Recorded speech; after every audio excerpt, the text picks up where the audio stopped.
এক লোক স্বপ্নে দেখেন উনি 7টা কোরআনুল কারীমের মধ্যে প্রস্রাব করে 7টা কোরআন শরীফকে ভিজিয়ে ফেলছেন। এই স্বপ্ন দেখে উনি ভিতরে ভিতরে অনেক ভয় ভীত। যার তার কাছে বলেন না, সকলের এলেম এক রকম না। যেই ব্যাপারে যে বিশেষজ্ঞ ওই ব্যাপারটা তার কাছ থেকেই জেনে নেওয়া উচিত। স্বপ্নের জগতের ব্যাখ্যা বিশরদকারী আল্লামা মোহাম্মদ ইবনে সিরিন রহমতুল্লাহ আলাই ওনার কাছে গিয়ে বললেন, হুজুর, আমি স্বপ্নে দেখলাম 7টা কোরআন শরীফের উপরে প্রস্রাব করে দিয়েছি, ভয়ে সারা শরীর থরথর থরথর করে কাঁপতেছে, হুজুর তার ব্যাখ্যা কি? মোহাম্মদ ইবনে সিরিন রহমতুল্লাহ আলাই বললেন, ভয়ের কোনো কারণ নাই, স্বপ্নের ব্যাখ্যা বড় ভালো। ব্যাখ্যা হলো এই, আল্লাহ তাআলা আপনাকে 7টা ছেলে সন্তান দান করবেন এবং 7 জন ছেলে পবিত্র কোরআনুল কারীমের হাফেজ হবে। এই জন্য আপনার আমি স্বপ্ন দেখলে ব্যাখ্যা এমন হবে এটারও দলিল না। স্বপ্নের বিভিন্ন ব্যাখ্যা আছে। স্বপ্ন শীতকালে দেখলেন না গরমকালে দেখলেন, প্রথম রাত্রে দেখলেন না শেষ রাত্রে দেখলেন, যখন দেখতেছিলেন মন মানসিকতা কি ছিল, এই ব্যাপারে যারা বিশেষজ্ঞ ওনারাই ভালো জানেন। যাই হোক, স্বপ্ন উনি যা ভাবছিলেন ব্যাখ্যা তা না। এখন দেখলেন আল্লাহর নবীকে পিছনে রেখে ওনার আব্বা নেতা, ওনার আব্বা ইমাম, এই স্বপ্ন দেখে উনি মোহাম্মদ ইবনে সিরিন রহমতুল্লাহ আলাইহির দরবারে গেলেন। গিয়ে বললেন, হযরত, আমি একটা মোবারক স্বপ্ন দেখেছি।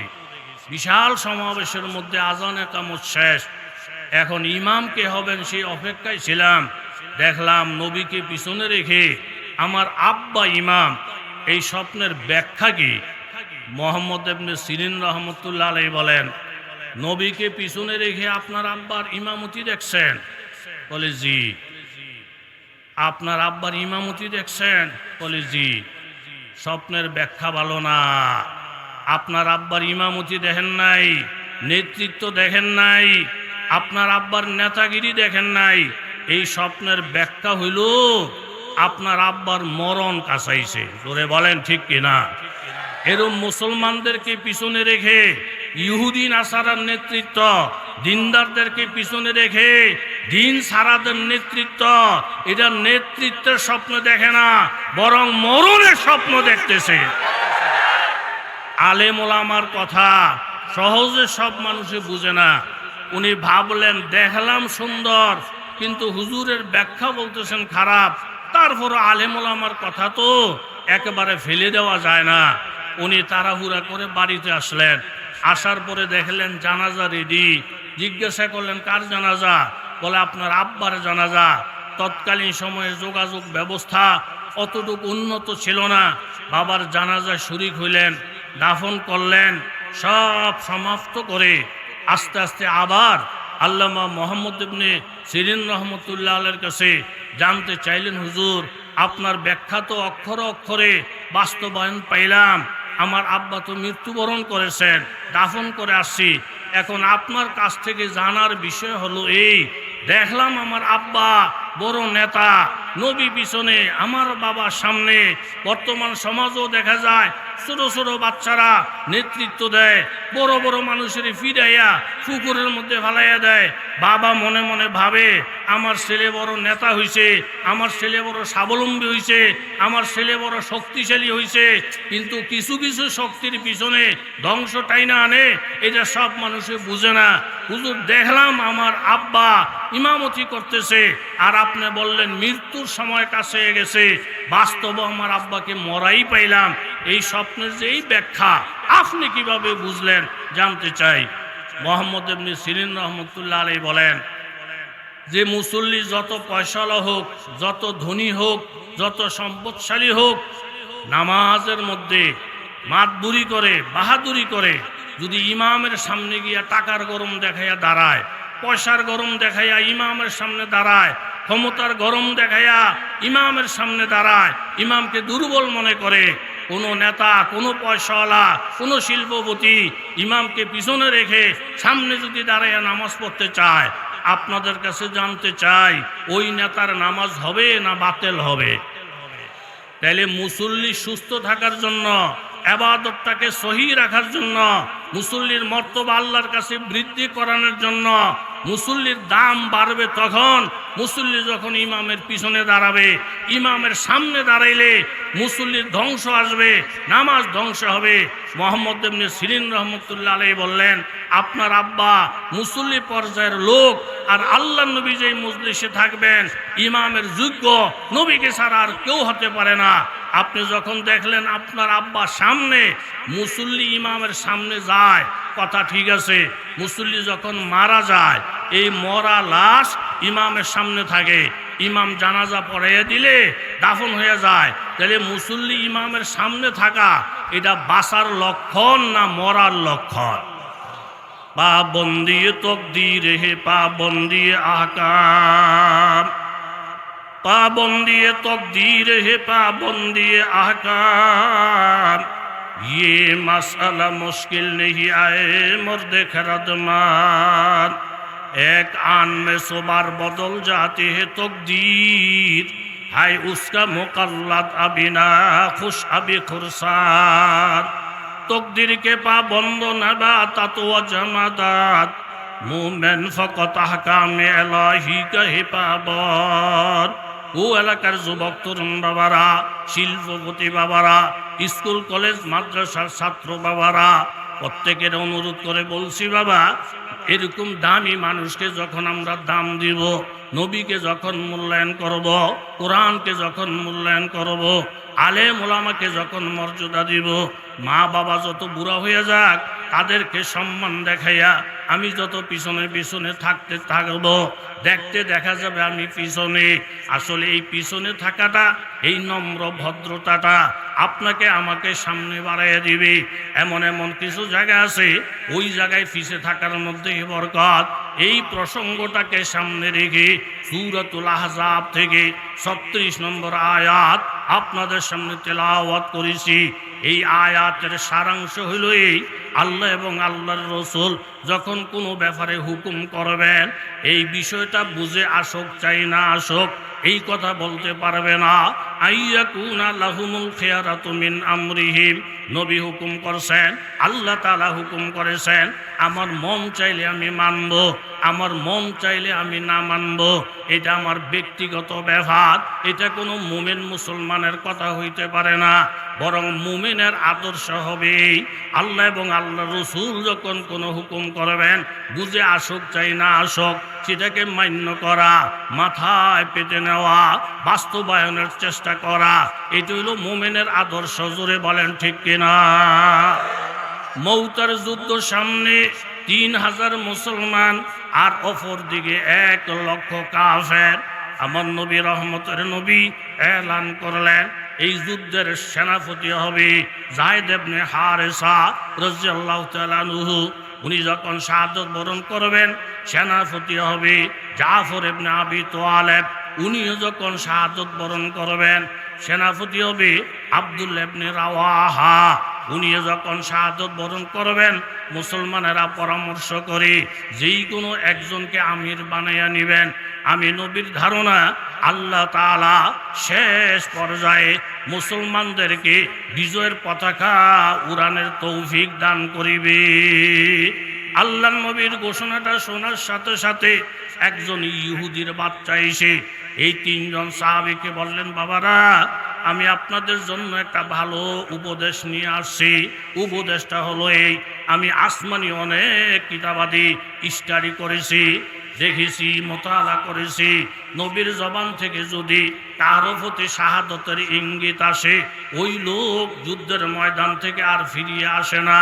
অতএব আমি আসমানি কিতাবের ধারা মোতাবেক বুঝতে পারলাম, এই জেহাদে আপনারা 3 জন শাহাদত বরণ করবেন, আপনারা মদিনায় ফিরে আসতে পারবেন না।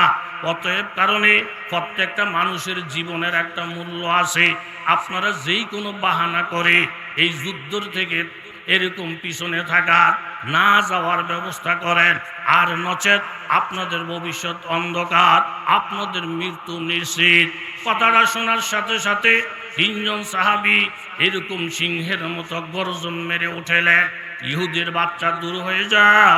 তুমি যেমন বুঝতে পেরেছ আল্লাহ নবীর কথার ইঙ্গিতের দ্বারা আমাদের মৃত্যু নিশ্চিত, আমরাও 100% বুঝতে পেরেছি আমাদের মৃত্যু নিশ্চিত, আমাদের শাহাদত অনিবার্য। তবে আল্লাহর কসম খেয়ে বলছি, খাঁটি আল্লাহর পাগল যারা, নবীর পাগল যারা, দ্বীনের জন্য ঈমানের জন্য শাহাদত বরণ করাটা তারা এত প্রিয় মনে করে। আরবের মানুষ শরাব খাওয়ার জন্য যেমন পাগল, নবীর প্রেমিকেরা, আল্লাহর প্রেমিকেরা দ্বীনের জন্য, কোরআনের জন্য শাহাদত বরণ করতে এর চাইতে লক্ষ কোটি গুণে পাগল। দূর হইয়া যা, অশ্বাসার চেষ্টা করো না। ইহুদির বাচ্চাকে ধমক দিয়ে সরাইয়া দিলেন। তিনজন সাহাবী নিজ নিজ বাড়িতে চলে গেলেন বিদায় আদায় নিয়া যুদ্ধের প্রস্তুতির জন্য। তন্মধ্যে জাফর ইবনে আবি তালেব উনি যখন বাড়িতে গেলেন, বাড়িতে গিয়ে দেখেন ওনার বিবি পবিত্র কোরআনুল কারীম তেলাওয়াত করতেছেন। ছোট ছোট দুইটা বাচ্চা এরকম হাতের বগলের নিচে রাইখা কোরআন তেলাওয়াত করে। ছোট ছোট বাচ্চারা মায়ের জবান থেকে কোরআন তেলাওয়াত শোনে।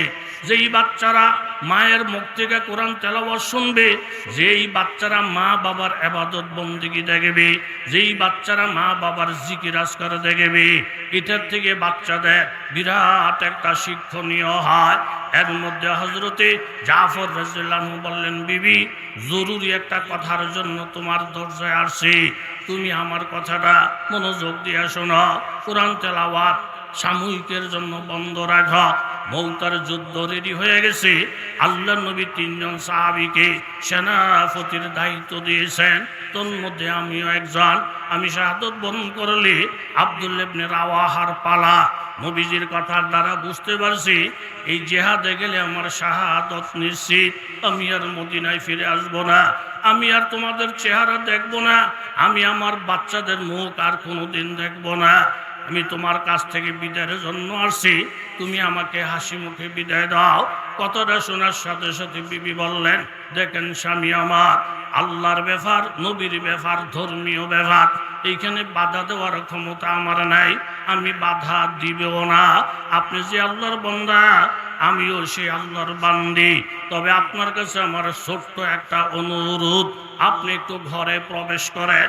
আমি জীবনের শেষবারের মতো আপনার চেহারার মধ্যে একটা চুমা খাবো। আমার এই শিশু দুইটা বাচ্চা কিছুদিন পরে এতিম হইয়া যাবে। এই দুইটা বাচ্চা আপনার কোলে উঠাইয়া দিব। আপনি তাদেরকে শেষবারের মতো একটু আদর যত্ন কইরা আমানত হিসাবে আমার কাছে ছেড়ে দেন। আমি শেষবারের মতো আপনাকে একটু ভালোবাসা দিতে চাই, এই সুযোগটা আমাকে দান করেন। কথাটা শোনার সাথে সাথে হযরত জাফর বললেন, দেখো বিবি, ভিতরে যাওয়া আমার কোনো বাধা নাই, বাচ্চাদেরকে কোলে নিয়ে চুমা দেওয়া আমার কোনো বাধা নাই। আরবের মানুষ জানে জাফরের বিবি অত্যাধিক সুন্দরী, অনেক রূপসী। তোমার রূপের কথা আশেপাশে সব মানুষে জানে। এই মুহূর্তে যদি আমি তোমার ঘরের মধ্যে ঢুকি, তুমি যদি হাসি দিয়ে কথা বলো অথবা মহাব্বত করে আমাকে যদি একটা চুমা খাও, আর এই ছোট ছোট দুইটা বাচ্চা আমার কোলের মধ্যে যদি উঠাইয়া দাও, তারা আব্বা বলে যখন আমার ঘাড় ধরাইয়া ধরবে, আমার বুকে পাজা করে ধরবে। এই বাচ্চাদের ভালোবাসায় পইরা, তোমার প্রেমের মধ্যে পইরা যুদ্ধের ময়দান থেকে যদি আমি ফিরিয়া যাই, অমনোযোগী হইয়া যায়, অথবা যাইতে যদি আমার বিলম্ব হইয়া যায়, আল্লাহর কসম জাফরের এই চেহারা আল্লাহর নবীর সামনে দেখাইতে পারিবে না। বিবি তুমি আমাকে মাফ করে দাও, আমার ছেলেরা তো এখন ছোট, আমার ছেলেগুলো যখন বড় হবে আর তারা যখন সিরিয়ার সফরে যাবে, তাদেরকে মনে করাইয়া দিও সিরিয়ায় যাওয়ার পথে মৌতা নামক এলাকা পড়বে, ওইখানে তোমার বাবা জাফরের কবর আছে। আমার সন্তানরা যেন সিরিয়ায় যাওয়া আসার পথে আমার কবরটা জিয়ারত করে। হাদিস শরীফের মধ্যে আসছে, মান যারা কবর আবাওয়াইহি ফি কুল্লি জুমআতিন গুফিরা লাহু মা তাকাদ্দামা মিন যামবিহি।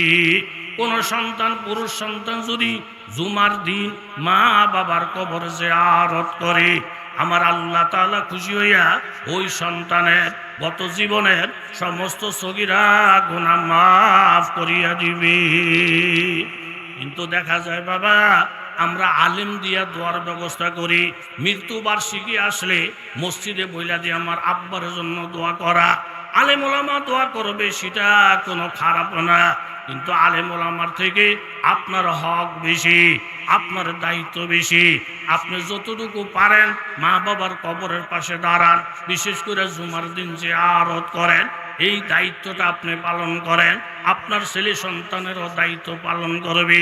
হযরত জাফর বললেন, বিবি আমাকে বিদায় দাও, ঘরে থাকার আহ্বান করিও না, সন্তানদেরকে কোলে নেওয়ার আহ্বান করিও না।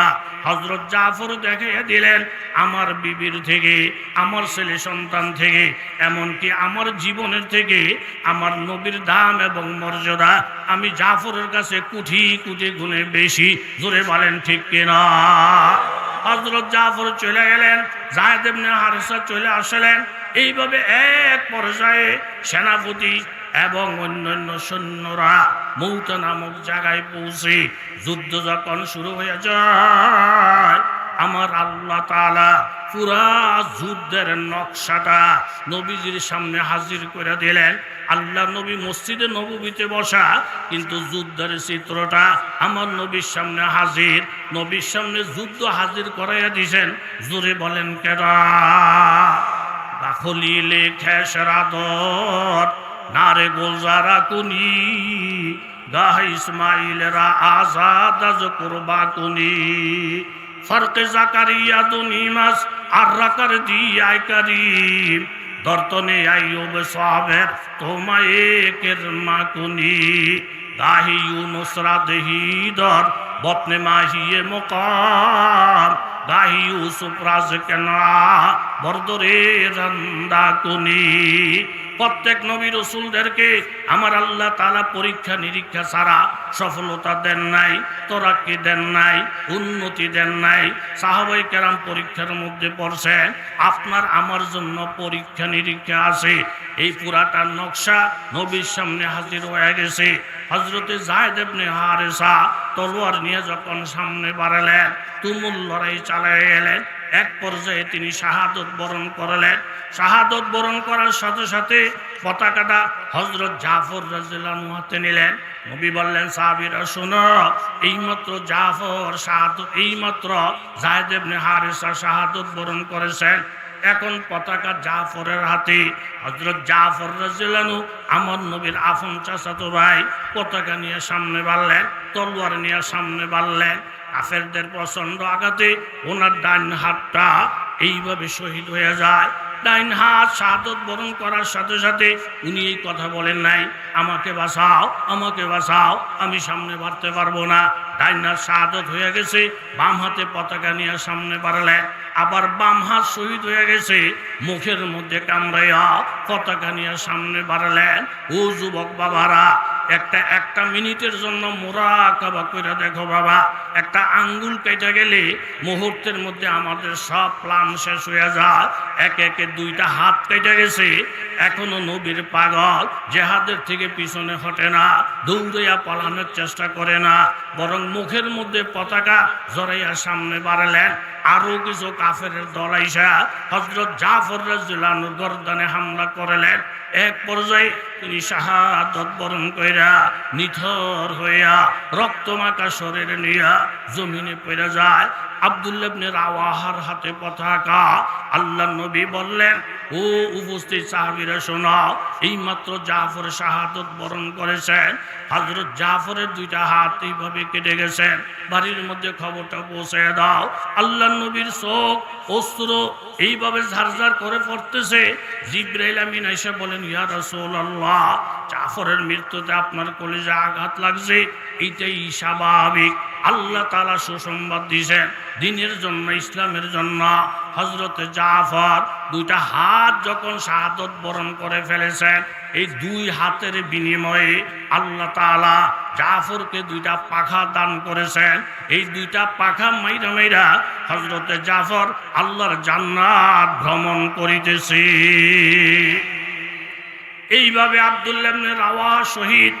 সাহাবায়ে কেরাম পরামর্শ করে খালিদ ইবনে ওয়ালিদ রাদিয়াল্লাহু তাআলা আনহুকে সেনাপতি বানাইলেন। তলোয়ারটা হাতের মধ্যে নিয়ে খালেদ ইবনে ওয়ালিদ সামনে বাড়ালেন। যেই কাফের সামনে পড়ে একটা কোপ দিয়া কল্লাটা ফালাইয়া দেয়, আবার কাফের সামনে আসে, কোপ মেরা কল্লাটা ফালাইয়া দেয়, একটা তলোয়ার ভেঙে যায়। বললেন আমাকে তলোয়ার দাও। আবার যখন তলোয়ার দিলেন, কাফেরদের হত্যা করতে করতে দ্বিতীয় তলোয়ারটা ভেঙে যায়। আবার বললেন তলোয়ার দাও। কাফের হত্যা করতে করতে চতুর্থ তলোয়ারটা ভেঙে যায়। বললেন আমাকে তলোয়ার দাও। এইভাবে 9টা তলোয়ার ভাঙ্গার পরে হযরতে খালেদ বলে, ও নবীর সাহাবীরা, আমাকে তলোয়ার দাও। এখন খালেদকে দেওয়ার মতো আর তলোয়ার নাই। একজন সাহাবী চিন্তা করলেন, এখন ওনাকে কি দিয়ে বুঝ দেওয়া যায়। লাভ দিয়ে একটা খেজুর গাছে উঠেলেন, একটা খেজুরের ডালা ভাঙ্গা দৌড়াইয়া হযরত খালেদ ইবনে ওয়ালিদের হাতে দিলেন।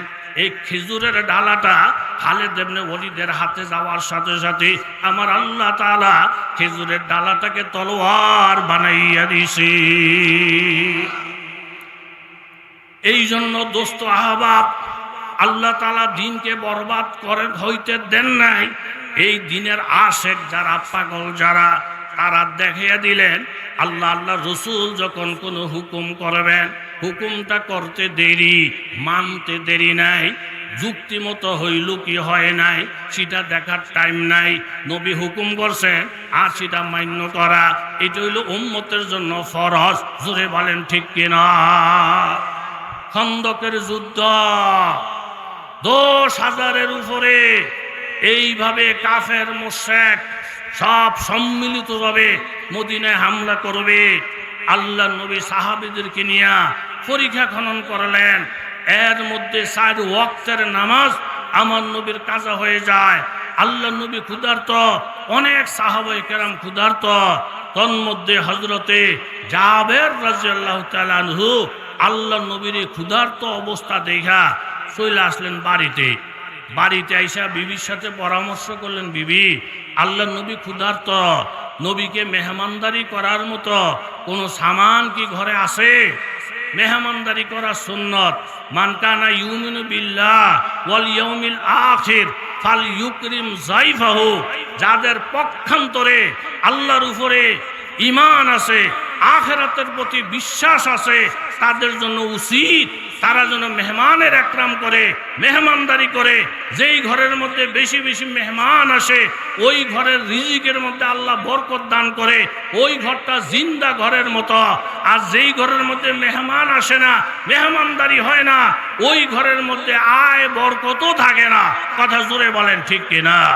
সেটা অন্য প্রসঙ্গ, সময় কম, এই জন্য সংক্ষিপ্ত সমাপ্তির দিকে যাওয়ার আমি চেষ্টা করে যাচ্ছি। নবী সাল্লাল্লাহু আলাইহি ওয়াসাল্লাম ক্ষুধার্ত। বিবি, নবীকে মেহমানদারি করার মতো কোনো সামান কি আছে? বুখারী শরীফের রিওয়ায়াত। তখন বিবি সাহেবা বললেন, একটা বকরি আছে, ছোট্ট বকরি, আপনি বকরিটা জবাই করে দিয়ে যান।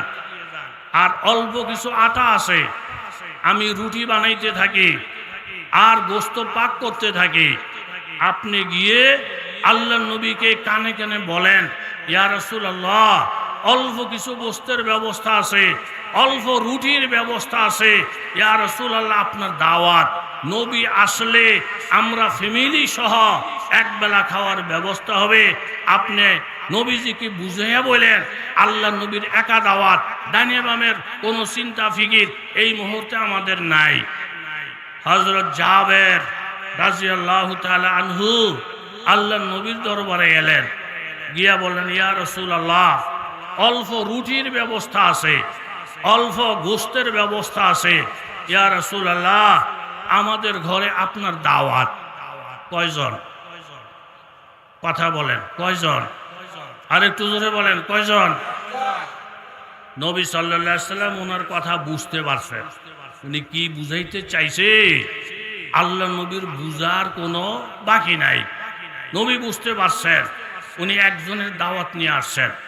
হযরত জাবেরকে দাঁড়া করাইয়া আল্লাহ নবী একটা এলান দিলেন, এই খন্দকের যোদ্ধারা, ডাইনে বামে সামনে পিছে তোমরা যত যোদ্ধা আছো মনোযোগ দিয়া শোনো। বুখারী শরীফের মধ্যে আছে, ওই মুহূর্তে সংখ্যা ছিল 1000। নবীজি 1000 সাহাবীকে লক্ষ্য করে বললেন, তোমাদের প্রত্যেকের দাওয়াত এই জাবের সাহেবের ঘরে। জোরে বলেন সুবহানাল্লাহ। আমার সাথে একটু কথা বলেন, দাওয়াত দিতে গেছেন কয়জন? নবী দাওয়াত দিয়ে দিছে কয়জন? তাহলে উম্মতের কথার সাথে নবীর কথার মিল নাই।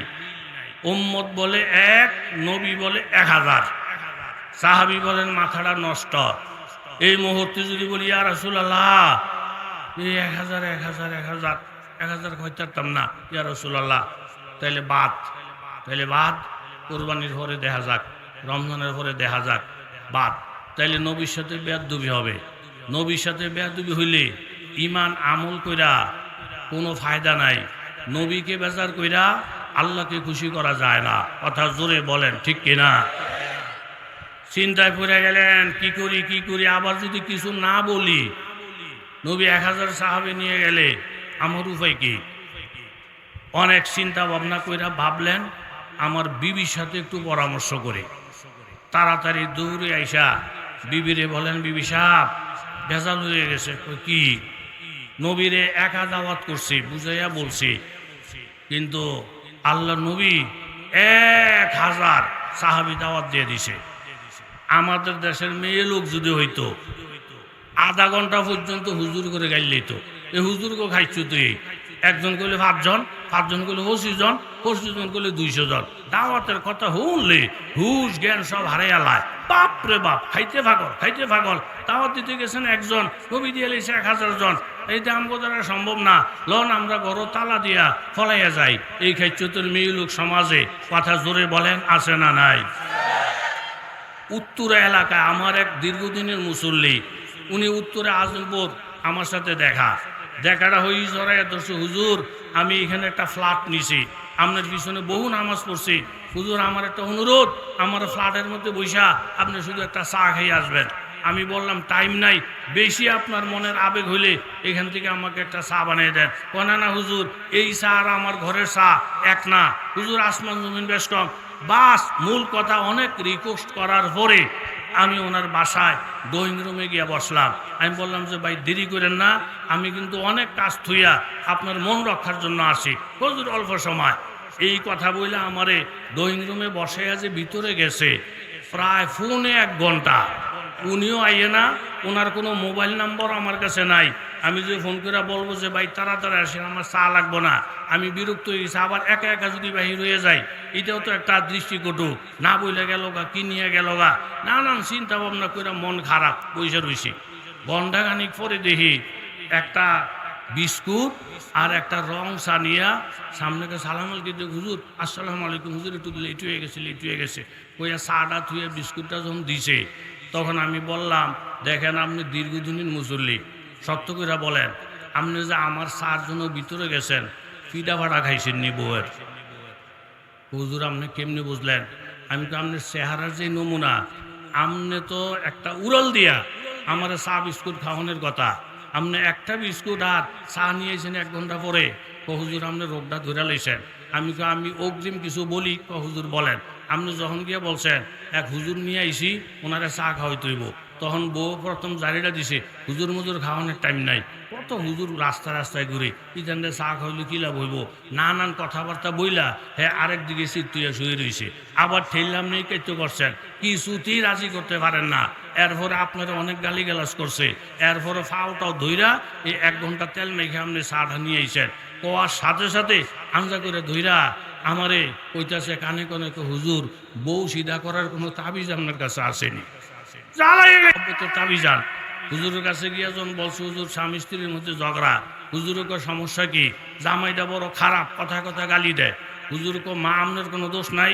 হুজুর আমার অল্প একটু দোষ। হুজুর কি, স্বামী একটা গালি দিলে আমি 10টা জবাব দেই, আর তুলি না। ছোট থাকতে আমি জবানে কেউ ফাঁকা। হুজুর মাগো আমার বুঝার বাকি নাই, আপনি যে মার খান রঙে মার খান না, আপনি জবানের কারণে মার খান, আপনার সোজা করার ওষুধ আমার কাছে আছে। হুজুর 1 বোতল ফানি ফইরা মেয়ে লোকটারে দিয়া বলছেন, এই ফানি ফোড়াটা আলমারি থুইয়া তালা দিয়ে রাখবেন। স্বামী এসে যখন ঝগড়া স্টার্ট করবো, এইখান থেকে ফোড়া ফানি মুখের মধ্যে দিয়া মুখটা বন্ধ করে বসে থাকবেন। হে যত গালি দেয় দেখ, যদি কোনো জবাব দেন, একটা ফোড়া ফানি যদি নিচে পড়ে আমনে মরবেন। এক ফোঁড়া পানি যদি পেটের ভিতরে যায় আপনার 5টা ফোলা হইন মারা যাইব। বড় ডেয়ারিং পানি ভরা। স্বামী চলে যাওয়ার পরে যা খুশি তা করবেন। ঠিকই স্বামী আইসা যখন ঝগড়া স্টার্ট করছে, স্বামীরও যে একেবারে তুলসী পাতা এমন না, খারাপ খাসলো তলা স্বামীও বাংলাদেশে। কথা জোরে বলেন আছে না নাই? ওইদিকে গেলাম না। এখন বেরিয়ে তো পানি ভরা রাইখা স্বামী যখন ঝগড়া স্টার্ট করছে, তাড়াতাড়ি মুখে পানি ভরা দিয়ে চুপ। একবার মিজাজটা এমন করা হয়, তোরে পানি ঢালে লাউনের ক্ষমতা আছে রে। কথা শুধু তুই জানোস, আমি জানি না। করমু কি এখন? জবটা দিলি তো, হয় পানি ভিতরে যাবো, নাইলে বাইরে করবো, হয় আমি মরবো, নাই ফোলা পানি। যা তোর মনে যা সাইজটা কর। এরম একে একে 3 দিন ঝগড়া। বেডির মুখে কি কথা কন না কা? একে একে 3 দিন ঝগড়া, বউর কোনো জবাব নাই। স্বামী তো এত বড় মানুষ, কোন হুজুরের বয়ানে এত বড় আল্লাহ হইছে। এখন বিবিরে ডাইকা বলতেছে, বিবি তোমার থেকে আমি শিক্ষা গ্রহণ করলাম। মাই ইয়াজমানলি মা বাইনা লিহিয়াইহি ওয়া মা বাইনা রিজলাইহি আজমান লাহুল জান্নাহ। আমার নবীর হাদিস। ও আমার উম্মতের নরনারীরা শোনো, তোমরা যদি তোমাদের জবানটারে হেফাজত করতে পারো, লজ্জার স্থানটাকে হেফাজত করতে পারো, এই 2টা জায়গা হেফাজতের দায়িত্ব আমার কোনো উম্মতে নিলি আমি তাকে জান্নাতে নেওয়ার দায়িত্ব নিতে পারবো।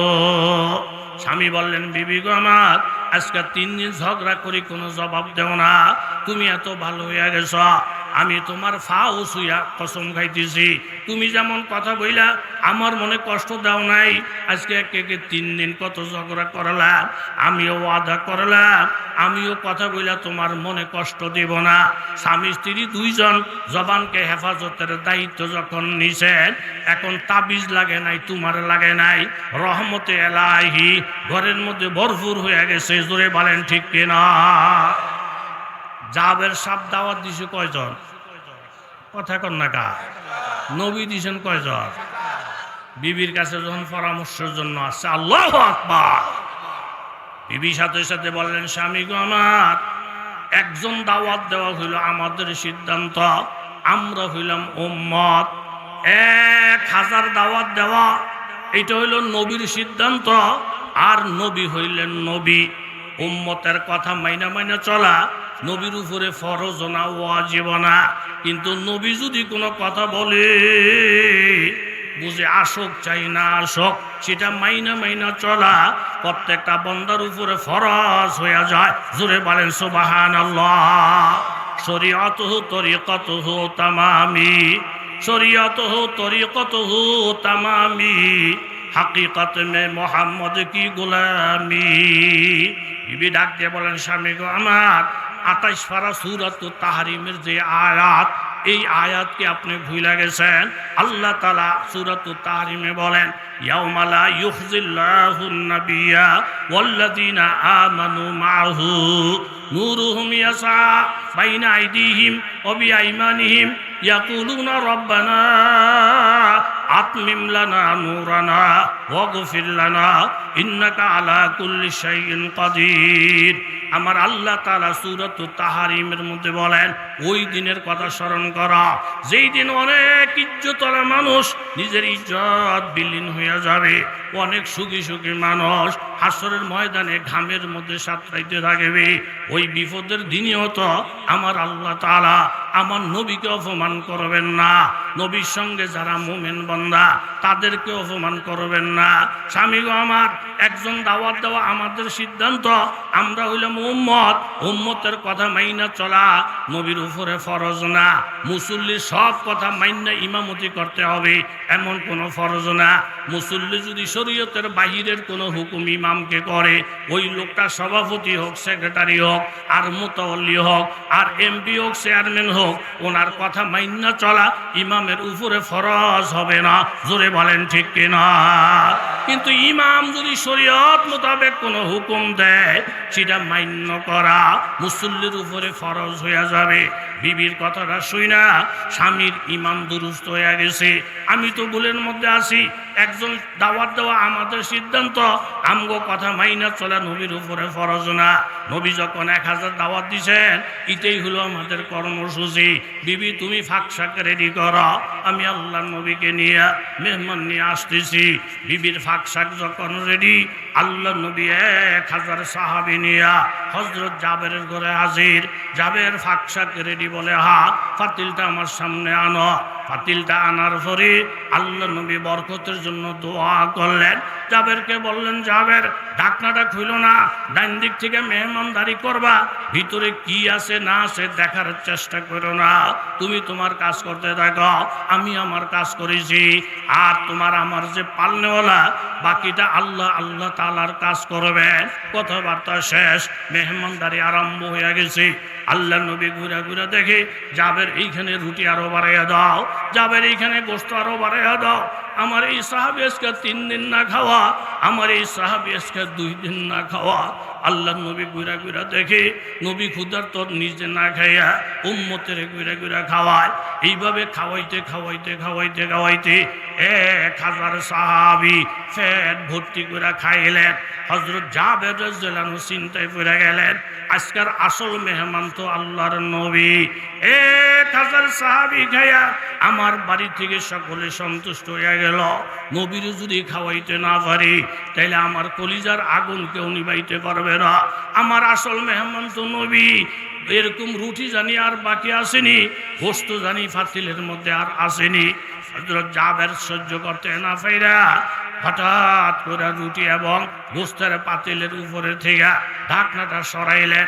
ঢাকনাটা সরাইয়া আল্লাহর নবীকে ডাইকে বললেন, ইয়া রাসূলুল্লাহ, আল্লাহর জাতের কসম খাইয়া বলছি গো নবী, 1000 সাহাবী খাওয়ার আগে যেই পরিমাণ রুটি আর গোস্ত ফাতিলের মধ্যে ছিল, 1000 সাহাবীর খাওয়া শেষ, কিন্তু রুটি আর গোস্ত আগের মতোই দেখা যায়।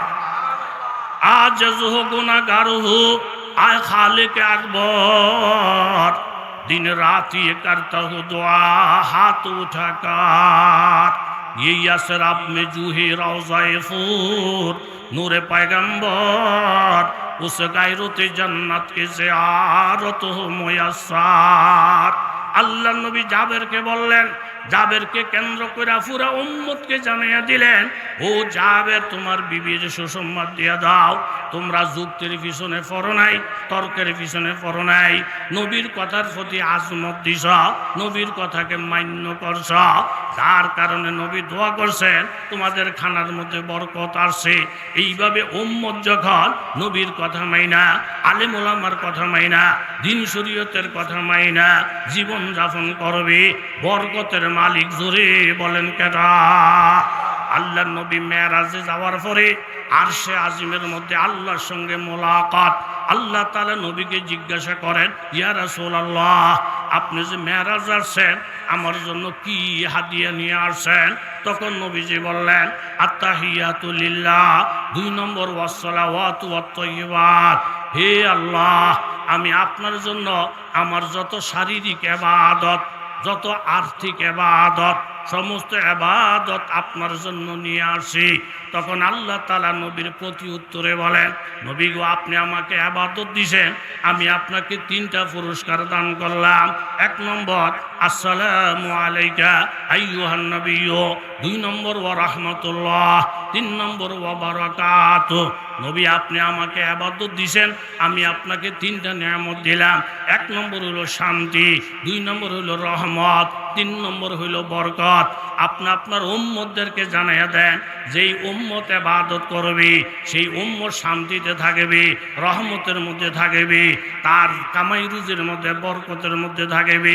যেই ব্যবসায়ী ইবাদতের মাধ্যমে ব্যবসা করবেন ওই ব্যবসার মধ্যে শান্তি হবে, রহমত হবে, বরকত হবে। আর যদি ইবাদত না থাকে আপনি 1000 কোটি টাকার মালিক হইতে পারবেন, শান্তিও থাকবে না, রহমতও থাকবে না, বরকতও থাকবে না। জোরে বলেন ঠিক কিনা?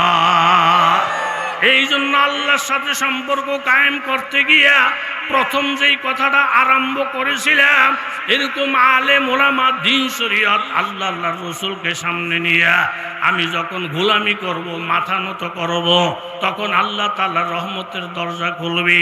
আর যদি বাহাদুরের ভাব করতে চাই, রহমতের দরজা খুলবে না, গজবের দরজা আসবে। জোরে বলেন ঠিক কিনা? এরকম ভাবে ভারতের মধ্যে মঈনুদ্দিন চিশতি আজমিরি রহমতুল্লাহ আলাইহি যখন দিনের দাওয়াতের কাজে লিপ্ত ছিলেন, তখন কিপ্তিরাজ জমিদার ফরমান জারি করে দিলেন, মঈনুদ্দিন চিশতি দলবল নিয়ে যেখানে যাবে ফানি বন্ধ করে দাও। ফানি যখন পাবে না, মুন্সি মৌলবি এলাকায় থাকবে না, এলাকা ছেড়ে পলায়ন করবে। আমি জানতে চাই, ফানির মালিক, আসমান জমিনের মালিক কোনো রাজা না, কোনো বাদশা না, এই সব কিছুর মালিক জোরে বলেন কে? ফরমান জারি করে দিলেন, এই মুন্সিদেরকে ফানি দেওয়া হবে না। সব 300-র উপরে ওনার মুরিদান আউলিয়া কেরাম বলতেছেন, হুজুর কোথাও আমাদেরকে পানি দেয় না, পুকুরের পানি গেলে নিষেধ, টিউবওয়েলের পানিতে গেলে নিষেধ, একমাত্র এক বদনা পানি আছে, আমরা মানুষের সংখ্যা 300। মঈনুদ্দিন চিশতি বলেন, ওই এক বদনা পানি আমার সামনে নিয়ে আসো। বরকতের জন্য তিনি ফু দিলেন। 300 জন মানুষ এক বদনা পানি ব্যবহার করতেছেন। পানির মধ্যে কোনো কমি নাই, পানির মধ্যে কোনো অভাব নাই। কিন্তু ওই হিন্দু জমিদার মঈনুদ্দিন চিশতির পানি বন্ধ করে দিয়া যখন বাড়িতে গেছে পানি খাওয়ার জন্য, কলসি কাট করে দেখে কলসির মধ্যে পানি নাই। দৌড়ে গেছে পুকুরে, গিয়া দেখে পুকুর শুকনা। দৌড়ে গেছে খালে, গিয়া দেখে খাল শুকনা। দৌড়ে গেছে যে আমার মগের মধ্যে, জগের মধ্যে পানি ছিল, কাট করে দেখে জগের পানিও নাই। অর্থাৎ আল্লাহ তাআলা দেখিয়ে দিয়েছেন, আলেমদের পানি বন্ধ করলে তোদের পানি বন্ধ হয়ে যাবে, আলেমদের ইজ্জত ধ্বংস করলে তোদের ইজ্জত ধ্বংস হয়ে যাবে, আলেমদের রাজনীতি বন্ধ করলে তোদের রাজনীতি বন্ধ হয়ে যাবে, আলেমদের উপর আঘাত আসলে তোদের উপরও আঘাত আসবে। জোরে বলেন ঠিক কিনা?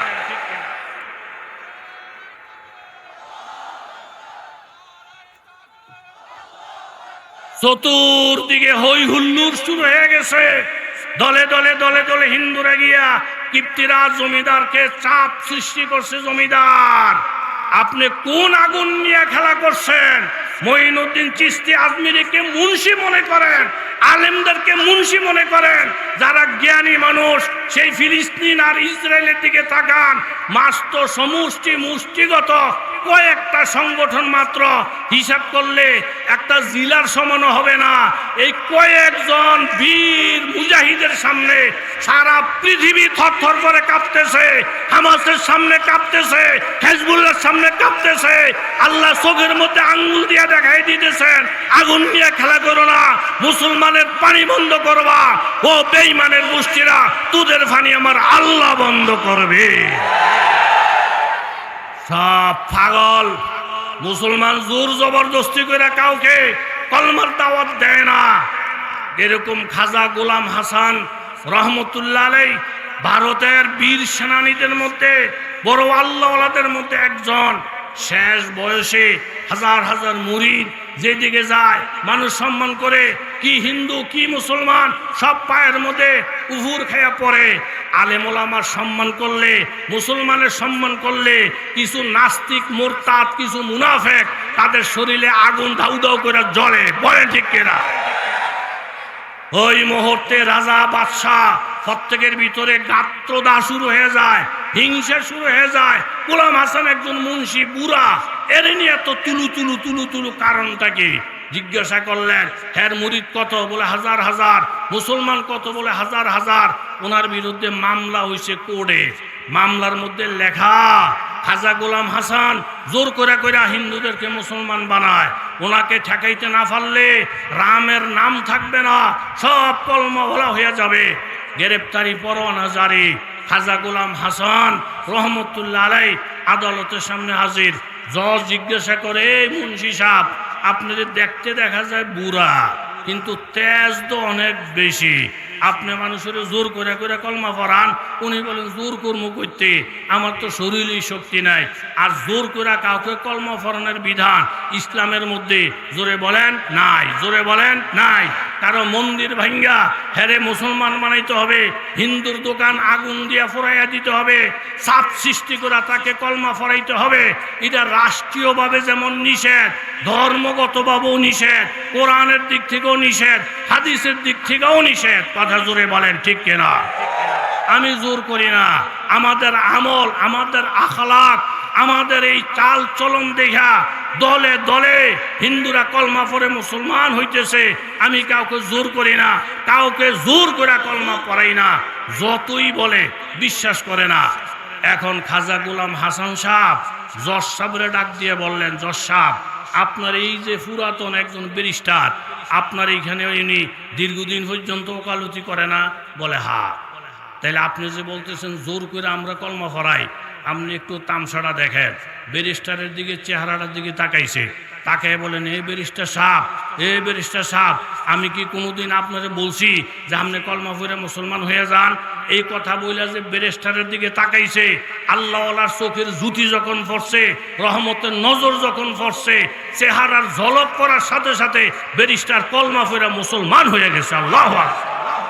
আরেকজন উকিলের দিকে তাকাইছে, হে জজ সাহেব, এই উকিলেরই কি আমি বলছি জোর কইরা যে তুমি কলমা পড়ো? উনি যখন তাওয়াজ্জু দিছে, তাকাইছে, আল্লাহর ওলির চেহারা দেখা সাথে সাথে উকিল কলমা পড়া মুসলমান হয়ে যায়। এইভাবে 5 জনের দিকে তাকানোর সাথে সাথে 5 জন যখন কলমা পড়া মুসলমান হয়ে গেল। এই দৃশ্যটা দেখা জজ চেহারার থেকে লাভ দিয়া লাইমা দৌড় দিয়া রুমের ভিতরে ডুইঘা দরজা লাগাইয়া দিয়া জানালা দিয়া বলতেছে, হে উকিল মহোদয়, আমি জজ রায় দিলাম, হুজুর বেকসুর খালাস, ওনাকে সম্মানের সাথে বাড়িতে পৌঁছাইয়া দেন। উকিলেরা বলতেছেন, স্যার, এই রায়টা তো আপনি চেয়ারে বসিয়ে দিতে পারতেন, আপনি দৌড় দিলেন কেন? যখন উনি এক এক উকিলের দিকে তাকাইতেছে, তখন আমি দূর থেকে দেখতেছি ওনার কপালের থেকে এমন একটা নূরের ফোকাস এক একজনের চেহারায় গিয়ে পড়তেছে, যার চেহারায় পড়ে সাথে সাথে সে কলমা পড়ে। আমার ভয় এসে গেছে, উনি যদি শুধু আমার দিকে তাকায়, আমাকে জোর করতে হবে না, আমাকে ঠেকে রাখার শক্তি কারো নাই। এই জন্য নূর দেখা আমি পলাইয়া গেছি। এই শক্তির সাথে মোকাবেলা করার কোনো অস্ত্র আজ পর্যন্ত পৃথিবীতে আবিষ্কার হয় নাই। জোরে বলেন ঠিক কিনা? আমাদের জোর লাগবে না, ইসলামের আলাদা একটা পাওয়ার, কথা জোরে বলেন, আছে না নাই? পানি বন্ধ আল্লাহ তাআলা বন্ধ করে দেখিয়ে দিলেন। ইতিহাস পড়ে আপনারা দেখেন, পুরা ভারতের পানি নাই, পানি শূন্য। আল্লাহওয়ালার পানি বন্ধ করছ, তোদের পানিও বন্ধ। কেউ যদি এই কথা বলে যে আমরা ইহুদি নাসারার কামাই খাই, আমরা ফাসেক ফজ্জারের কামাই খাই, না, আল্লাহ ওয়ালাদের কারণে ইহুদি নাসারা খানা পাইতেছে। দুলার কারণে যেমন অন্যান্য 500 বরযাত্রী খানা পায়, দুলাই যদি এক কথা বলে দেয়, আপনারা এদেরকে ভালো করে খাওয়াইয়া দেন, আমি আপনাকে বাড়িতে যাবো না। দুলা যদি শ্বশুর বাড়িতে না আসে, বিবাহ করতে রাজি না হয়, এ 500 মানুষের খাওয়ান তো দূরের কথা, জোতার ফিডা ছাড়া কপালে আর কিছু জুটবে না। এ মুমিন মুসলমানেরা যদি জমিনে না থাকে, আল্লাহর কসম, ইহুদি নাসারার বিরিয়ানি খাওয়া তো দূরের কথা, তাদের নসিবে 1 গ্লাস পানিও জুটবে না। জোরে বলে ঠিক। এখন ঠেলার নাম বাবাজি, ঠেলার নাম বাদশা নির্বাচনে পাশ কইরা একটা অ্যালার্ম দিছে, আমারে যে নতুন গল্প, নতুন কবিতা, নতুন কথা শোনাবে, আপনাকে কষ্ট হয় নাকি? আমি তারে আমার রাষ্ট্রের অর্ধেক দিয়ে দিব। উজিরে বলতেছেন, বাদশাহ, এটা যেই কোনো লোকই তো একটা নতুন কথা বলবো, আপনি কয়জনের রাষ্ট্রের অর্ধেক দিবেন? পারে না, যে যত কথা বলবো শুইনা নোট করবো, নোট করে আমি বলবো কি আমি হারি। আবার আরেকজন একটা বলবো, তো আমি তো শুনবই, শুনে আমি মুখস্থ কইরা আমি বলবো হারি। কার ভিতরে কত কথা আছে এগুলো জমা কইরা নোট করবো, পুরস্কার দেবো না। ঠিকই, যে যত কথা বলে বাসায় কয় ফারি ফারি, শোনবা তো শোনায় দে, কারণ হাতে শূন্য তো এখানে পারে, পুরস্কারও নিতে পারে না, সবাইতেও পারে না। একজন মাদ্রাসার ছাত্র, ছোট্ট, হাতে কোনো বড় মহাদ্দেশনের সাইকুলা দিছ না, নাস্তা চুরি করছে, রাস্তা দিয়ে যায়, মানুষ দেখেছি কি এখানে কি ওইখানে বাদশা পরীক্ষা নিব, যে নতুন কথা শোনায় পুরস্কার দিব। হুজুর জিগে ফার্সিনি নতুন কথা শোনাইতে, কেউ পারে না, কেউ পারে না। কারণ কি? যে যত কথা শোনায় বাসায় বলে পারে। হুজুরকে মগার দল বাসায় পারেন, এরকম একটা কথা ফালে না তারা। হুজুর নাইছেন না, এরকম কত মাসে কইয়া দেখছে বাসায় পারে হুজুর আমি যাইতাছি হ্যাঁ গো ধরার আলেমের ধরা বেশ কম আছে না নাই এই মুন্সি সাহেবের টুপিরা ভালো করে যাতা দিয়ে মাথা দিয়া মাদ্রাসার ছাত্র গিয়ে বাসার নতুন কথা হইলে কি রাষ্ট্রের অর্ধেক দিবেন কহা আপনারা কোন বুথে পাইছে আপনি ফুরান থুইয়া নতুন ফুরান থুইয়া নতুন ফুরানের নাম হইল সুন্নত আর নতুনের নাম হইল বেদাত কথা জোরে বলেন ঠিক কিনা পুরান থুইয়া নতুন নতুন হইলে কি রাষ্ট্রের অর্ধেক দিবেন বলছে হ্যাঁ তাহলে ঠান্ডা মাথায় বসেন নতুন কথা শুনেন আলেমের জবান থেকে তখন এই ছোট্ট হুজুরে বলতেছে বাদশাহ নতুন কথাটা হইল এই আমার আব্বা আপনার আব্বার কাছে 500 কোটি টাকা পাইতো এই কথাটা আপনি শুনছেননি জানেননি বাসার থেকে শুনছি তো জানি তো টেহা দেন না কা 500 কোটি টাকা বাড়ির গাছের কথা আর বাসা যদি মা গো মা এই কথা আমি জীবনও শুনি না জীবনও শুনি এই মাত্র নতুন আপনার থেকে শুনলাম তাহলে রাষ্ট্রের অর্ধেকটা দেন এইদিকে গেল বিপদ সেইদিকে গেল বিপদ আলেমের ধরা বড় শক্ত ধরা আল্লাহওয়ালাদের ধরা বড় শক্ত ধরা আপনারা কিতাব মোতালা করে মঈনুদ্দিন চিশতিরে ধরাশাহী করার জন্য এই হিন্দুরা চেষ্টা কম করে নাই শেষ তারা ভাবলো আলেমের ইজ্জত যদি নষ্ট করে দেওয়া যায় তাইলে এদের কাছে আর কেউ আসবে না ওনার নিরিবিলি টাইম কখন কোন নিরিবিলি টাইম হলো যখন উনি মোরাকাবা করে ওনার ডাইনে বামে কেউ থাকে না তারা মোরাকাবার টাইমটা যায় না ডাইনে বামে কেউ নাই মঈনুদ্দিন চিশতি আজমিরি আছে আর উপরওয়ালা আছে উপরওয়ালাকে মোরাকাবার মধ্যে ধ্যানে যখন বসে আল্লাহ ছাড়া আর কেউ নাই বাবা ফজরের পরে মাগরিবের পরে মাঝে মধ্যে নিজে নিজে একটু মৌতের মোরাকাবা করা আল্লাহকে হাজির নাজিরের মোরাকাবা করা মৌতের কল্পনা কইরা তুমি 5টা মিনিট মোরাকাবা কইরা দেখবা যুবক বাবা তোমার বুক বয়া বয়া পানি গড়াইয়া পড়তেছে তুমি মনেরে বলো ওরে মন এখন আমি খাটের মধ্যে উঠছি আমার লাশটা নিয়ে এখন কবরের দিকে যাইতেছি আমার লাশটা এখনো কবরে লামাইছে মাটি দেওয়ার পরে লোকজন চলে আসতেছে এখন অন্ধকার ছাড়া আর কিছু দেখা যায় না আমার নবী বলেন লোকজন চলে আসার পরে লাশের দেহের মধ্যে যখন রুহটা আসে আর চক্ষুটা খুলে যখন অন্ধকারটা দেখে প্রত্যেকটা মাইয়ে তেমন জোরে একটা চিৎকার দেয় মা আল্লাহ সাকালাইন জিন ইনসান যারা চিৎকারের আওয়াজটা সকলেই পায় এরকম মঈনুদ্দিন চিশতি আজমিরি যখন মোরাকাবার মধ্যে বসে গেলেন একটা যুবতী হিন্দু মেয়েকে ওই মোরাকাবার টাইমে গোপন রুমের মধ্যে পাঠাইয়া দিলেন এই তুই খেয়াল করে দেখবি তোরে যদি হাত ধরে তোরে যদি সোমা দেয় তোর ব্যাপারে যদি কোনো কুপ্রস্তাব দেয় সাথে সাথে চিৎকার দিবি আর এই টাইমে ঘেরাও দিয়ে মঈনুদ্দিনকে অপমান করে ফেলবো বাবা আমি জানতে চাই ইজ্জত বেইজ্জতের মালিক জোরে বলেন কেরা মঈনুদ্দিনের তো দুনিয়াদারির খেয়াল নাই মোরাকাবা যখন শেষ হইছে কলবের মধ্যে মারেফতের আগুন ধাউ ধাউ করে জ্বলতেছে আল্লাহর মারেফতের নূর যখন সারা শরীরে ঝলমল করতেছে মোরাকাবা ভাঙ্গার পরে চক্ষুটা খুইলা দেখে একটা যুবতী মেয়ে সামনে বসা যুবতী মেয়ের দিকে তাকান তো জায়েজ নাই এটাকে শরীয়তের ভাষায় নজরে ফুজা আত বলে সামান্য দেখার সাথে সাথে মঈনুদ্দিন চিশতি চক্ষুটা বন্ধ করে ফেলছে আর মেয়েটা এতক্ষণ বৈশা দেখা হুজুরের মোরাকাবা দেখা হুজুরের কান্নাকারি দেখা এমনি তার কলিজাটা ঠান্ডা হয়ে গেছে এমন একটা আল্লাহর ওলির বিরুদ্ধে আমি কেমনে অপবাদটা দিব এইভাবে তার দিলটা তৈরি হয়ে গেছে মঈনুদ্দিন চিশতির যখন নজরটা পড়ছে নজরটা পড়ার সাথে সাথে যখন দেখছে মেয়ে লোক বলছে মা তুমি এখান থেকে সরে যাও এই একটা আল্লাহর ওলির একটা নজরে ফুজাত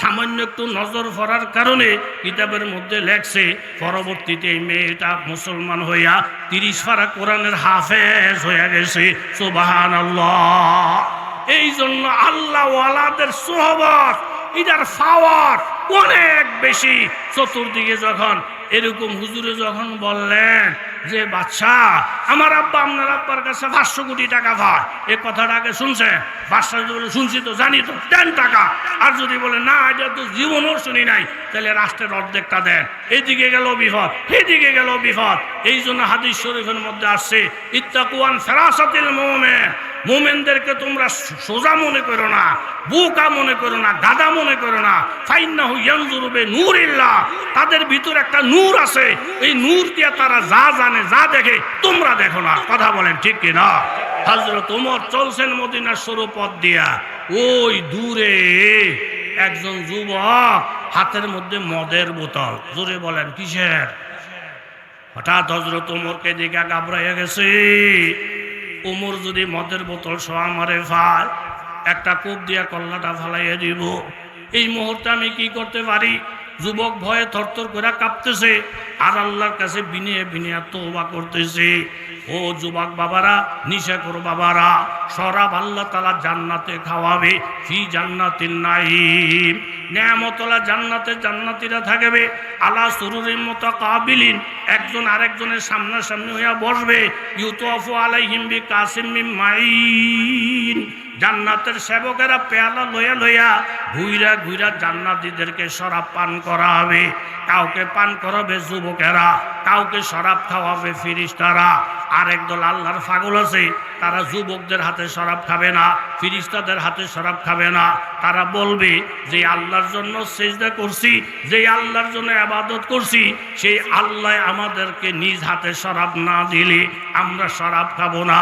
ওয়াসাকাহুম রাব্বুহুম শারাবান তাহুরা, তখন স্বয়ং আল্লাহ তাআলা আল্লাহর পাগলদেরকে নিজ হাতে শরাব খাওয়াবে। সুবহানাল্লাহ। বাইদা, রংটা হবে সাদা, লাযযাতুল লিশারিবিন, স্বাদের কোনো শেষ নাই। লা ফিয়া কাউলুন ওয়ালা হুম আনহা ইউনজাফুন, আল্লাহ বলেন আমার শরাবের মধ্যে মাথা ব্যথা নাই, আমার শরাবের মধ্যে কোনো নিশাও নাই। ওয়া ইনদাহুম কাসরাতুত তারফিন, শরীরটা যখন চাঙ্গা হবে তোমাদের পাশাপাশি 72 জন বিবি থাকবে। লাফি এর কাসরাতুত তারফিন কান্নাহুন্না বাইদুম মাকনুন, এক একজন যেন লুকায়িত ডিমের মতো। ফাকবালা বাদুমালা বাদিয়াতাসালুন, লম্বার দিকে গেলাম না, যুবকের হাতে, জোরে বলেন কি, আরো জোরে বলেন কি?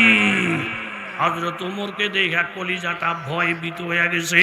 আল্লাহ ওমরের হাত থেকে আমারে বাঁচাও। হযরত ওমর কাছাকাছি গেলে ওমর জিজ্ঞাসা করেন, যুবক রে, তোর হাতের মধ্যে মদের বোতল দেখা যায়, মদ খাওয়া তো হারাম, মদিনার মতন জায়গায় তুই শরাব খাস। যুবক কয়, হুজুর যদিও বোতলটা মদের, এরকম ভাবে লেখাটা মদের, কিন্তু ভিতরে মদ নাই। বলে কি? ভিতরে হইল দুধ, আমি দুধ খাই। হযরত ওমর বলেন, মাশাআল্লাহ, আল্লাহর নবী দুধ খায়, এরকম সাহাবীরা দুধ খায়, মুসলমানরা দুধ খাবে, দুধ খাওয়া তো ভালো। আমি তোমার ব্যাপারে খারাপ ধারণা করছিলাম। যুবক মনে মনে ভাবছে, একটা মিথ্যা কথা বইলে আমি বাচ্চা গেছি, যদি বলতাম এই ভিতরে মদ, আমার কল্লাটা ফালাই দিত। মনে করছে মিথ্যা কথা বইলে বাইচা গেছি, মিথ্যা কথা বললে মানুষের ধ্বংস আসে, সত্য কথায় মানুষ বাঁচে। হ্যাঁ, মনে করছে ওমর সিধা সাদা মানুষ, আমি কইছি, ওমর বিশ্বাস করে ফেলছে। একটু পরে হযরত ওমর বলেন, বাবা, এই শরাবের বোতলের ভিতরে যে দুধ, এটা তুমি তো বলছো, আমি শুনছি, বোতলটা আমার হাতে দাও, আমি নিজের চোখ দ্বারা দেইয়া দেখবো আসলে ভিতরে দুধ আছে কিনা। এই কথাটা বলার সাথে সাথে যুবকের কলিজা আর ফানি নাই। আল্লাহ গো, এখন যদি ওমরের হাতে ধরা পড়ে যায়, মদ খাওয়ার ফিডাও খামো, আবার মিথ্যা কথা বলার শাস্তিও পাবো। তোমার ছাড়া এই মুহূর্তে ওমরের হাত থেকে বাঁচানোর কেউ নেই। খালেজ দিলে তওবা করছে। ও যুবক বাবারা, প্রবাসী বাবারা, আপনারা কষ্টের টাকা দিয়ে কত সুন্দর একটা মহাসম্মিলনের আয়োজন করছে, কলিজা ঠান্ডা হয়ে যাওয়ার মতো, বাংলাদেশের বড় বড় আলেমদেরকে দিয়ে। বাবা যুবক, আজকের মাহফিল থেকে তুমি তওবা করে যাও, মুরব্বী বাবা আপনিও তওবা করে যান। এখন যুবক আল্লাহর কাছে বলতেছেন, আল্লাহ তুমি যেইভাবে পারো উমরের হাত থেকে আমার ইজ্জতটা বাঁচাও। আমি ওয়াদা দিলাম, আমি তওবা করলাম, এই হাতে কোনোদিন মদের বোতল ধরব না, এই মুখে মদ খাইব না। এরকম তওবা করতেছে, থরথর করে কাঁপতেছে। হযরত ওমর মদের বোতলটা হাতে লইলেন, লইয়া মুখখাটা খুললেন, মুখখাটা খুইলা নজর কইরা দেখে বোতলের ভিতরে একমাত্র খাঁটি পিওর দুধ আর দুধ দেখা যায়। সাথে সাথে যুবকের সুমা দিয়া বলেন, বাবা তুমি সত্য, তোমার কথা সত্য।